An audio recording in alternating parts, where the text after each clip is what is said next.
opposing defenders.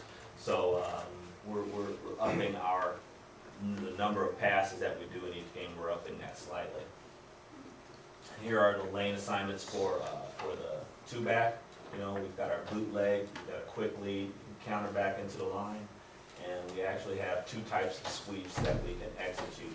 One you've seen already, which is just our kind of our student body right, and then we also have one where he'll execute his fake through the mesh point, and then what we call a dash, essentially, after he executes the fake, and he'll keep it out this direction here.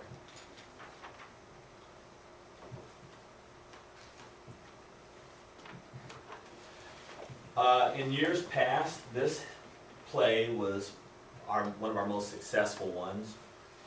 This counter back into the line of scrimmage. Defenses were, I'd say we'd score every third or fourth time we ran this play. And so we racked up lots of good yardage on it. But again, as we've gotten older and we see coaches who are more sophisticated and who are studying us on game film, last year was the first time we didn't score a single time on that play. We got decent yardage on it, but guys were looking for it because it become kind of our signature play. This is the bootleg action. This goes back to your question earlier. He's stepping back hard here and then countering back to the line of scrimmage and then bootlegging out this way. This is our standard sweep.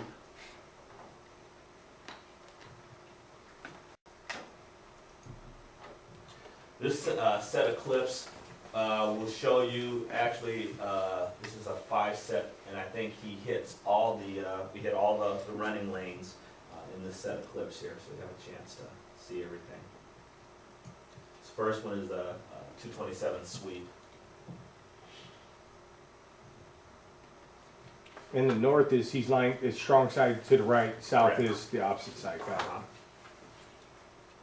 This is the bootleg.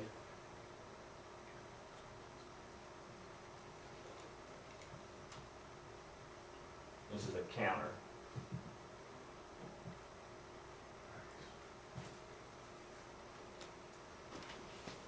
This is a quick lead.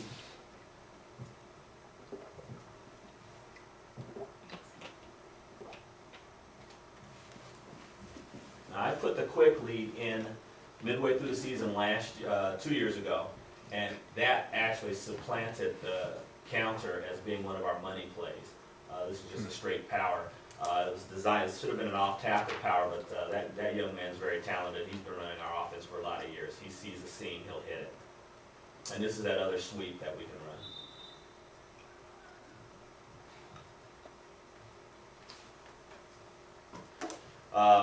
We really actually came to depend on the quick lead because, like I said, we had some of the guys who'd seen us run a few years and we're running to the power side, and now we've got this quick lead back to the weak side. And a few coaches are shifting over to the unbalanced. Those who know me, they shift over to the unbalanced, and then I'm coming back weak side, and we're scoring lots of points on it there.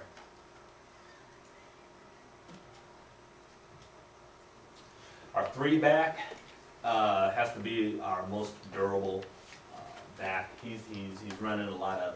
He should be as likely to bust one for a 60-yard touchdown as he is to get me a first down on a 2-yard wedge. So he's definitely got to have speed, power, and durability. And he has, as you can see here, the most varied of all the possible running lanes that we have. He's running an off-tackle power here. He's got his counter back into the line here. We're running a dive or a trap back this way, depending on the back motion. And then also the quick lead with him, as well as just your basic wedge.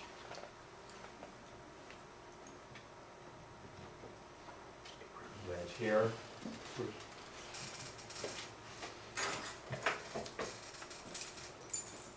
Our quick lead here.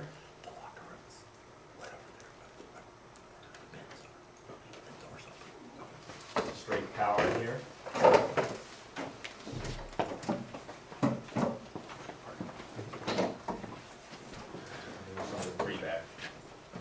First one's a wedge. First couple I think are wedge.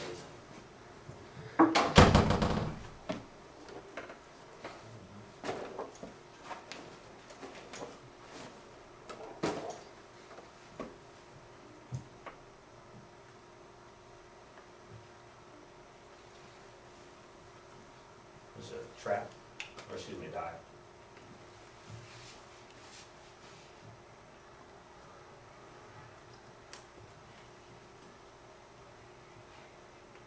And a quick lead.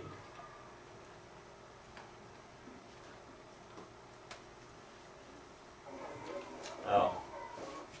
This is out of our spread, but I wanted to put this in because this is one of my favorite plays of the season here. And I'll actually touch a little bit later on what we do as far as our spread augmentation. Watch our one back here as he introduces himself to this young man. We're sweeping with our three back, and then our two back is actually going to be leading around the corner this way as well. But watch the block he lays and him as well here.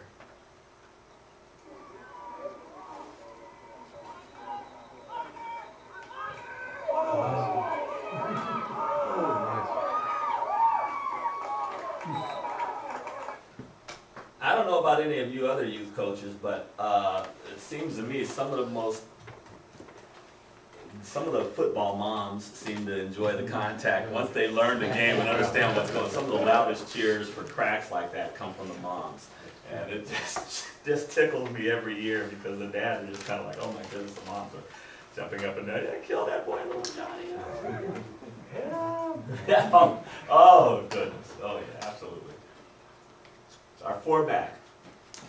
Our four back is usually just a good speed kid. We're looking for someone who has good hands or has the potential to be a good receiver because he is playing in that slot here, and we will throw to him.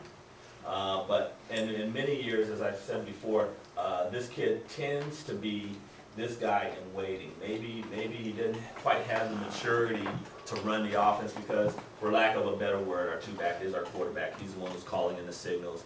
He's the one organizing the huddle and so forth, calling the plays.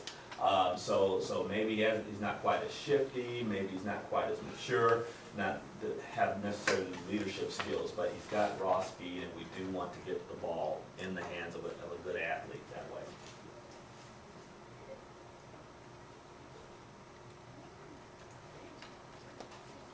Again, here's our quick lead. Snap to the three back, quick step this way, come back underneath, and if we can hit the end, cut it inside, and then we're off to the races. You know, we're usually setting this up by running our powers to the three back. Once they're seeing that, we get the defense flowing. Every time the ball's coming to them, we'll come back underneath with this guy. And then our 247 jet sweep, we'll put them in motion, just execute our pivot at our mesh point here, three back steps through, and then we catch the defense again, biting on this, and bring them outside. And here's some clips.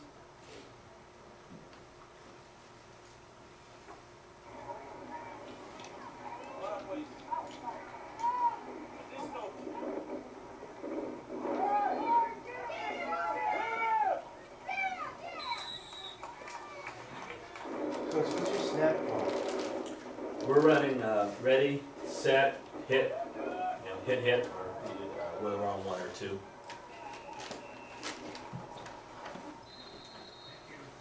Do you snap on ready sometimes? Yes, we do. If we're going with a power, where there is no motion, we'll go on ready.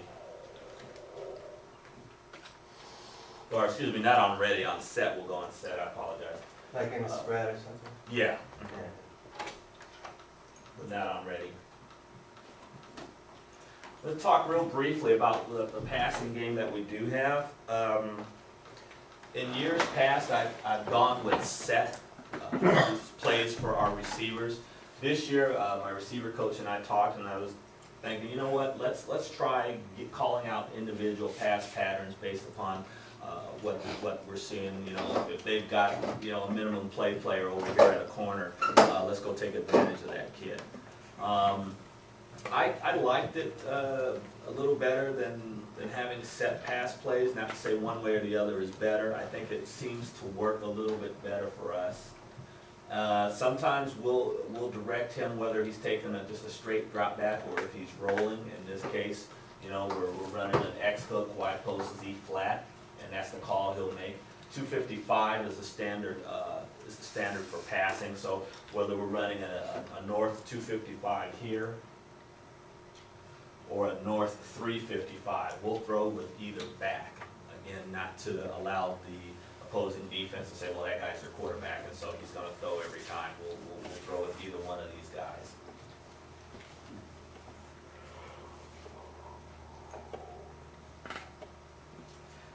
Let's talk about that, what we do to complement our T-Series. As I mentioned, we're running Coach Strauss's SC and his Rocker series, and you know, God bless Gary Kanyes, he kept telling me, Coach, you've got to run this, you've got to run this, it's a natural fit for you guys. And essentially what you have here is, it's our south formation. We got a receiver here, our Z or four back here, is our south formation with our power tackle having been replaced by another wide receiver, and our one back jumps out here as an H back here. We use the same jet motion. It's easy to install if you're running the T-Series. It's, like I said, same motion. It spreads out the defense and allows us, as I said, like to tell our kids, it allows us to get them in space. So when we're running our sweeps with either one of these guys who are shifty and have good maneuverability, you know, I try to tell these guys, look, just give them a yard, give them 6 inches to get out here to anything that will allow one of these two kids to get out here in space and go one-on-one with that corner. We'll take that then. Even if we're not going to get a broken, 60-yard touchdown, I guarantee you we're going to pick up some good yardage from it. This is what we call our Omega formation. Yes, he is covered, and we do not throw to him. That was a conscious decision on my part. Again, rather than shuffling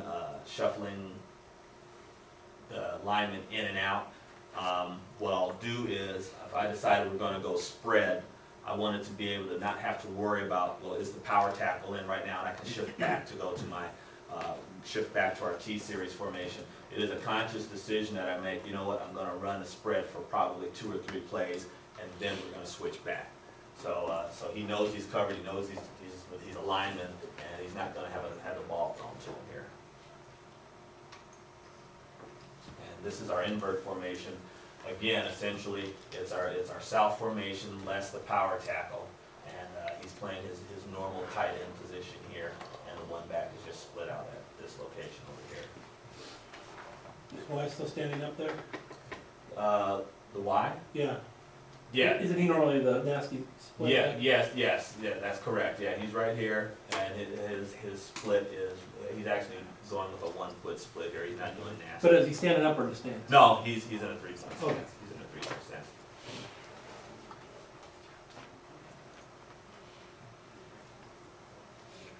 And with regards to the motion, same thing. And then step back and then through here. And we're either running a spin dive inside here, or we're going to bootleg or sweep out in this direction.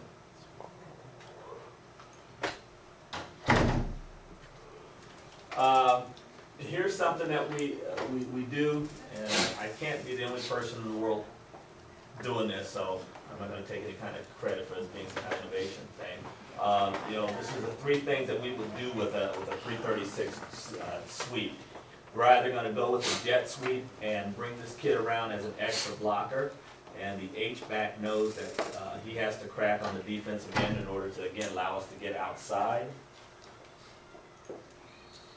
Or we're going to go with what we call an H-crack, in that these guys will take a little bit wider than normal split, and he'll come in motion 2 or 3 steps, he'll call for the ball, and he will do a crack, a deliberate crack on this guy right here. And then